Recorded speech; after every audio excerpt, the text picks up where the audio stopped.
मन की पलकों के पीछे से जीवन साथी की कल्पना करती हूँ तो उसके अस्तित्व, व्यक्तित्व और कर्तव्य में अपनी झलक देखती हूँ। आप क्या हो मेरे लिए इसका वर्णन करना असंभव है, लेकिन आप क्यों हो मेरे लिए? आपने मुझे चलना सिखाया, मुझे जीना सिखाया और मेरे आसपास की सुरक्षा की एक ऐसी दीवार खड़ी की है जो एक हद से अभ्य है, लेकिन आपने मुझे पगडुब भी नहीं बनाया है। इस दीवार में खिड़की है और दरवाजा भी आपने ही बनाया है और कहा देखो इस दुनिया को पहचानो, सीखो इससे और मजबूत बनो। आजादी सबसे पहले यही शब्द आया था मेरे दिमाग में जब आपने दुनिया की ओर खुलने वाले दरवाजे की ताले की चाबी मेरे हाथ में थमा दी थी। मैं भी बाहर निकली और सबसे पहले दोस्तों के साथ इस खुशी को जिया। धीरे धीरे आपने मेरी पॉकेट मनी भी बढ़ाई, यानी और आज़ादी। अब तो मेरे पास पैसे भी है, भला अब क्या चाहिए था मुझे? दोस्तों के साथ घूमना और उसके हिसाब से पैसे खर्च करना। आप घर के मुखिया हैं, फिर भी कभी मुझ पर यह नहीं थोपा है कि मेरे लिए कौन से कपड़े सही हैं और कौन से नहीं। लेकिन ये पाठ भी दुनिया ने सिखा दिया। पर पापा,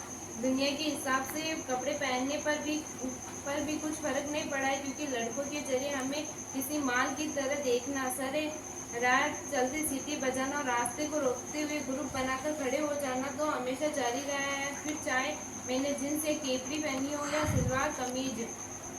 पर ये तो पर ये सब कैसे मैं आपको बताती। आपने बताया है कि जब मेरा जन्म हुआ तो मैं और तुम्हारी माँ इतने खुश थे। शायद दुनिया, या यूं कहे कि रिश्तेदार के चेहरे पे वो खुशी नहीं थी जो बेटे के होने पे होती है। पता नहीं, मैंने ये जानने की भरसक कोशिश भी नहीं की है कि आज समाज में बेटी के होने पे उतना या उससे ज़्यादा खुशी नहीं होती है जितना बेटे के होने पे होती है। लेकिन कोई तार्किक उत्तर नहीं मिला। ये बात मैं तुमको इसलिए बता रहा हूँ कि ये समाज आज भी बहुत बहुत नहीं बदला।